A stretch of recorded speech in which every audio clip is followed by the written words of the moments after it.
ओम गुरुवे नमः. सुगवेच्या सर्व सदस्यांना माझे आशीर्वाद. पुढची ओवी अशी आहे. तुझे ये इच्छेचा विस्तारू, विस्तारले हे चराचरू, जीव अंश अपारू स्फुरसी तू. तुझी ये इच्छेचा विस्तारू असं म्हटलं आहे की हे काही हा जो विस्तार आहे सृष्टीचा, जगाचा, हा विस्तार केवळ तुझ्या इच्छेमुळे आहे असं गुरूंना म्हटलं आहे, परमात्म्याला म्हटलं आहे.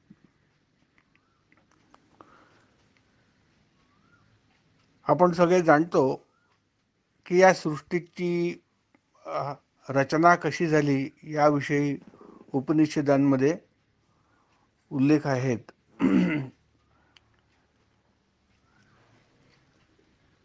आणि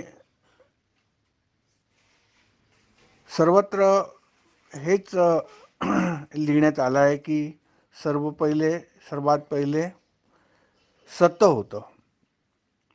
सत म्हणजे सर्वात पहिले म्हणजे सृष्टीच्या आधी जेव्हा काहीच नव्हतं तेव्हा सत होतं. सत म्हणजेच ईश्वर परमात्मा हा अस्तित्व रूपाने होता, दुसरं काहीच नव्हतं. आणि मग हा जो परमात्मा होता निर्गुण निराकार, आणि जेव्हा काहीच नव्हतं दुसरं त्याच्याशिवाय, त्यावेळेस त्यांनी ईक्षण केलं. त्याला इच्छा झाली, परमात्म्याला काय इच्छा झाली? बहुस्याम प्रजा येयती, ही इच्छा झाली की एको अहम बहुस्याम प्रजा येयती, की मी एकटाच आहे, दुसरं काहीच नाही आहे, तर मी स्वतःला अनेक रूपात पाहावं अशी त्या परमात्म्याची इच्छा झाली, ईक्षण झालं. आणि त्यानंतर ईक्षण झाल्यानंतर आपोआपच हिरण्यगर्भाची निर्मिती झाली, हिरण्यगर्भ. आणि त्या हिरण्यगर्भामध्ये नंतर आकाश निर्माण झालं. त्या आकाशाच्या पोकळीमध्ये वायू निर्माण झाला नंतर आकाशापासनं. आणि त्या वायूमध्ये नंतर अग्नी निर्माण झाला. आकाश, वायू, अग्नी. आणि अग्नीनंतर जल निर्माण झालं, पाणी निर्माण झालं. आणि पाण्यानंतर पृथ्वी निर्माण झाली. अशी पंचमहाभूत निर्माण झाली. आकाश, वायू, अग्नी, जल आणि पृथ्वी. आणि या पंचमहाभूतांपासनं ही जीव निर्जीव चर अचर अशी एवढी मोठी सृष्टी निर्माण झाली. आता ही सृष्टी सगळी जी निर्माण झाली ही परमात्म्याने स्वतःलाच त्या हिरण्यगर्भाच्या आकारात स्वतःला प्रकट केलं. हिरण्यगर्भामधनं 5 महाभूत तयार झाली. ती त्या परमात्म्याने स्वतःच 5 रूपात स्वतःला प्रकट केलं. आणि पुढे ही सृष्टी झालेली आहे पूर्ण. त्यामध्ये देखील परमात्म्याचंच प्रगटीकरण आहे. तर हे परमात्म्याचं प्रगटीकरण आहे म्हणून इथे मुकुंदराज कवी, योगी आणि कवी दोन्ही होते मुकुंदराज, ते असं म्हणतात की तुझी या इच्छेचा विस्तारू, ही जी काही सृष्टीचा विस्तार आहे, जगाचा विस्तार आहे, हा तुझ्या इच्छेचा विस्तार आहे. कारण उपनिषदांची ही कहाणी सृष्टी निर्मितीची, ईक्षण झाल्याची, त्यावर आधारित कवी म्हणतायत. तसं उपनिषदांमध्ये 2-3 ठिकाणी याचा उल्लेख आहे की सृष्टी कशी निर्माण झाली, आणि त्या प्रत्येक उल्लेखामध्ये सृष्टी कशी निर्माण झाली हे वेगवेगळ्या प्रकारे देण्यात आलं आहे. कधी पहिले अग्नी निर्माण झाला, तर पहिले आकाश निर्माण झालं. मग त्यावरती प्रश्न येतो की मग हे असं का, उपनिषदांमध्ये असं वेगवेगळे प्रकार का सांगितलेले आहेत, की वेगवेगळा क्रम का सांगितला आहे? तर तो एवढ्यासाठी की खरं तर सामान्य लोकांच्या दृष्टीनेच त्या सृष्टीचं निर्माण झालं आहे, आणि उपनिषदांना सृष्टी निर्माण कशी झाली, कारण सृष्टी पुढे हेच समजावून सांगायचं आहे उपनिषदांना, पण की सृष्टी ही वास्तविक नाहीच आहे, अजातवादच सांगायचा आहे.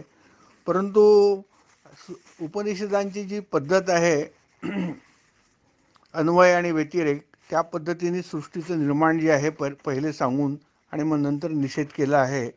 तर हा जो विस्तार सांगितला आहे सृष्टीचा किंवा जगाचा विस्तार, हा याप्रमाणेच आहे, औपनिषदिक ज्ञानाप्रमाणे आहे, जो लेखकांनी लिहिलेला आहे.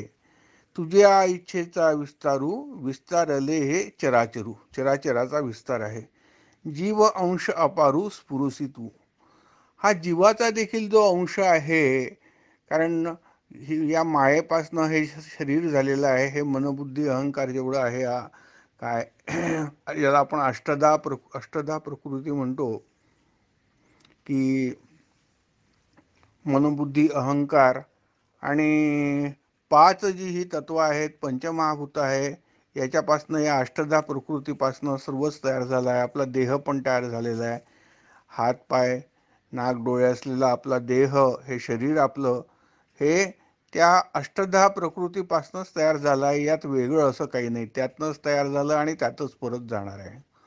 काही क्षण दिसेल, काही दिवस दिसेल डोळ्याने हे शरीर, आणि परत ते प्रकृतीच होऊन जाणार आहे, त्यातच मिळून जाणार आहे.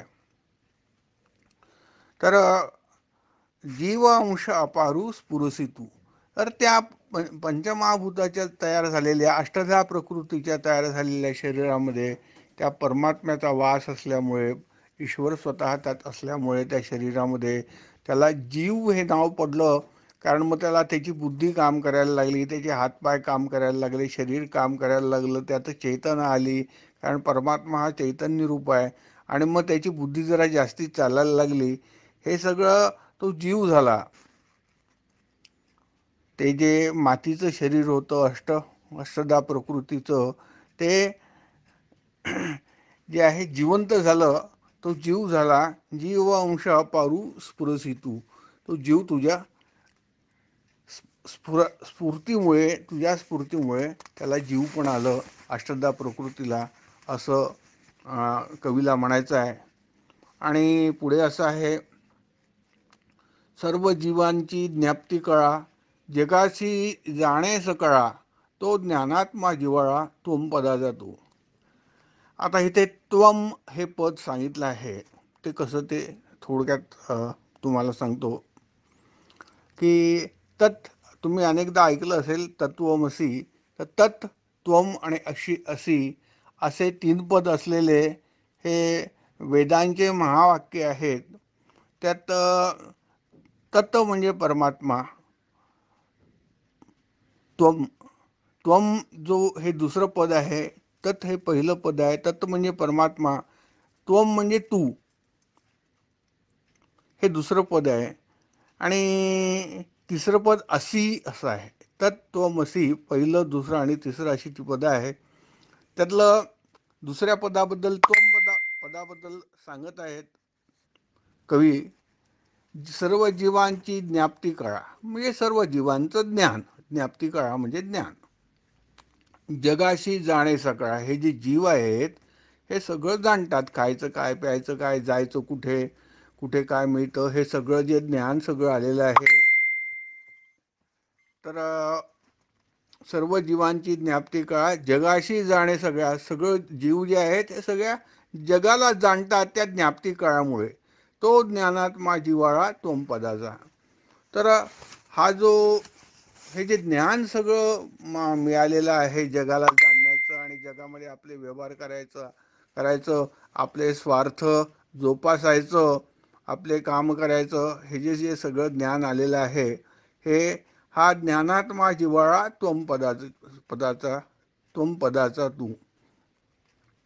हे ज्ञान सगळं जे आहे तुझा जिव्हाळा म्हणजे हे तुझ्यामुळेच सर्व हे ज्ञान, परमात्म्यामुळेच हे ज्ञान आलेलं आहे जीवाला. आणि अष्टधा प्रकृतीशी झालेल्या संयोगामुळे हा ज्ञानात्मा झालेला आहे किंवा जीवात्मा झालेला आहे. आणि हा जा जीवात्मा जो आहे हेच त्वमपद आहे, त्वमपदाचा तू. तर आता तत् आपल्याला कळलं, तत् म्हणजे परमात्मा. त्वमपद जे आहे तो जीवात्मा आहे. जीवात्मा म्हणजे आत्माच, परंतु अष्टधा प्रकृतीशी संयुक्त झालेला जो आत्मा तोच जीवात्मा. आणि ते जो जीवात्मा पद आहे तेच द्वितीय पद आहे, तेच त्वमपद आहे असं इथे म्हणायचं आहे कवींना. आणि पुढची ओवी आहे, माया अविद्या संबंधे जीव ईश्वर होसी भेदे, हाही आपुलेनी विनोदे खेळ तुझा. पुढे असं म्हणतात लेखक, पुढे कवी असं म्हणतात की हा जो तुझा खेळ आहे की सर्वसामान्य जनता जेवढी आहे, म्हणून या सृष्टीची संख्या, जगाची संख्या जी 850 कोटी म्हणतात लोकसंख्या, हे सगळे देव देव देव देव देव देवाला मानतात की कुठेतरी देव आहे, देवाने सर्व निर्माण केलं, देव सगळं करता करविता सगळा भगवंत. आता हा जो देव आहे म्हणजे तो ईश्वर आहे. आणि या ईश्वराच्या माया अविद्या संबंधे जीव ईश्वर होसी भेदे, हा ईश्वर आहे आणि आपण जो आहोत अल्पज्ञानी. जीव हा सर्वज्ञ, आपला ईश्वर हा सर्वज्ञ आहे आणि जीव हा अल्पज्ञ आहे. हा जो अष्टधा प्रकृती आणि परमात्मा याच्या संयोगाने हा जो जीव तयार झालेला आहे हा अल्पज्ञ आहे. अल्पज्ञ आहे कारण तो अविद्याग्रस्त आहे, त्याला त्याच्या स्वरूपाचं ज्ञान नाही आहे. त्याच्यामुळे आपलं स्वरूप सोडून जे बाकीच्या गोष्टी आहेत ज्या वास्तविक अस्तित्वात नाही त्याविषयीचं जे काही त्याला कळतं तेच ज्ञान आहे असं त्याला वाटतं. पण त्याला हे माहिती नसतं की या अविद्या मायेमुळे जे आहे हे दृश्य सगळं आपल्याला दिसतं आहे आणि या सगळ्या वस्तू दिसत आहेत. तर जीवासाठी, इंडिव्हिज्युअलसाठी हा जीव आहे आणि जो समस्त सृष्टीसाठी जो आहे तो ईश्वर आहे असा तो, म्हणजे या देहाला चालवणारा जीव आहे आणि सृष्टीला चालवणारा तो ईश्वर आहे असा भेद केलेला आहे. या अज्ञानामुळे, मायेमुळे जे अज्ञान तयार झालं आहे त्यामुळे ईश्वर पद आहे अज्ञानामुळे. आणि मायेमुळेच एखाद्या इंडिव्हिज्युअलमध्ये, एखाद्या व्यक्तीमध्ये जे अज्ञान आहे त्याला अविद्या म्हणतात. आणि या अविद्येमुळेच जे आहे त्याला जीव असं म्हणतात. तर हा जो भेद तयार झालेला आहे जीव आणि ईश्वर, पुन्हा एकदा सांगतो विसरू नका की पूर्ण ही जी सृष्टी निर्माण झालेली आहे ही मायेमुळे निर्माण झालेली आहे आणि ते अज्ञान आहे. हे आपल्याला जे वाटतं की हे सगळं अस्तित्वात आहे हे अज्ञान आहे. आणि याचा जो मायेमुळे जो हा मायेचा जो चक्रचालक आहे, हे सगळ्या सृष्टीचा चालक आहे तो ईश्वर आहे. त्या ईश्वराची निर्मिती जी झालेली आहे ती त्या अज्ञानामुळे झालेली आहे. त्याचप्रमाणे जसं मायेमुळे ईश्वर तयार झाला त्याचप्रमाणे अविद्येमुळे हा जीव तयार झालेला आहे. या जीवाला जन्मतःच अविद्याग्रस्त आहे, जन्मतःच, कारण त्याचा जन्मच अविद्येतनं झालेला आहे. आणि हा जीव अविद्येमुळे त्याला आपलं स्वरूप काय आहे ते कळत नाही आहे की तो देखील एक परमात्म्याचा अंश आहे, हे त्याचं मूळ रूप त्याला कळत नाही आहे. तर असा जो भेद झालेला आहे जीव आणि ईश्वर, वास्तविक एक कोणी पुरुष, कोणी माणूस, कोणी स्त्री किंवा कोणीही जीव जे आहेत हे सगळे ईश्वराचेच अवतार आहेत, पण त्याला ते आपलं ईश्वर पण ठाऊक नाही. तर जीव आणि ईश्वर ईश्वर जो आहे तोही मायेतनं तयार झालेला आहे, जीवही मायेतनं तयार झाला आहे, पण त्यांना जीवाला याची माहिती नाही की ईश्वर कसा आहे. ईश्वर मात्र जीवाला ओळखतो, अशी स्थिती आहे. आणि हे जे भेद आहेत दोन्ही जीव आणि ईश्वर, हे मायेचे आहेत आणि मायेचे असल्यामुळे कल्पितच आहेत. सत्य काही नाहीतच, दोन्हीही दोन्ही कल्पित आहे. आणि पुढे कवी असं म्हणतात की हाही आपुलेनी विनोदे खेळ तुझा. हे देखील जे आहे की मी माणूस आहे आणि हा माझा